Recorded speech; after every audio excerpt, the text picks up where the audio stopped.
Kumusta mga idol? Si JR Palinto muling nagbabalik upang talakayin ng usaping pangkalusugan at karagdagang impormasyon. Ngayon ay ating alamin kung ano-ano nga ba ang may dudulot nito sa ating katawan. Isang paalala, mag-ingat lamang at huwag lumabis dahil ang lahat ng sobra ay nakasama.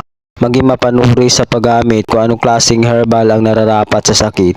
Ngunit ang mga halamang gamot ay sadyang natural at mainam na panggamot sa maraming sakit. Ang palaya, kung tawagin sa wikang Ingles ay bitter gourd o bitter melon, ay halamang gulay na nagmula sa gourd na kaanak ng mga gulay ng upo, kalabasa at pipino. Alam mo ba na hati ang opinyon ng marami kung ito ba ay prutas o gulay? Gayunpaman, ang ampalaya ay may napakarami at malawak na benepisyo sa kalusugan ng tao. Narito ang mga benepisyo ng ampalaya. Una, tumutulong mapanatili ng blood sugar level. Ang ampalaya ay may insulin-like compound na tinatawag na polypeptide. Insulina na napatunayang kumukontrol ang diabetes sa natural na paraan.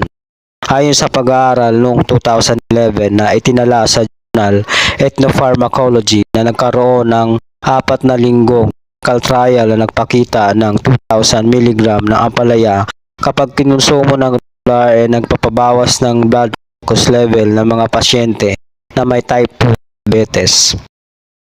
Ayon din sa iba pang mga pag-aaral ukol sa insulin-like compound ng ampalaya, ito ay nakakatulong din sa mga type 1 diabetes patients. Samantala sa iba pang report na itinala naman sa Journal of Chemistry and Biology, ang ampalaya ay nagpapabuti sa pagkontrol ng glycemia sa dugo. Pangalawa, siksik sa mahalagang vitamina at sustansya. Ang ampalaya ay mayaman sa vitamin C na importante sa formation ng buto, pagpapagaling ng sugat upang makaiwas sa mga sakit. Ang ampalaya ay naglalaman din ng 5 folate, potassium, zinc at iron. Pangatlo, tumutulong sa pagbabawas ng timbang. Ang ampalaya ay mababa sa calories, fat at carbohydrates. Ayon sa pag-aaral ng Journal BMC Complementary and Alternative Medicine noong 2010, ang katas ng ampalaya ay tumutulong iwasan ang pamumuo ng human fat cells at pinipigilan ang panibagong pamumuo nito. Ang ampalaya ay maaaring ituring na natural na paraan para labanan ang obesity.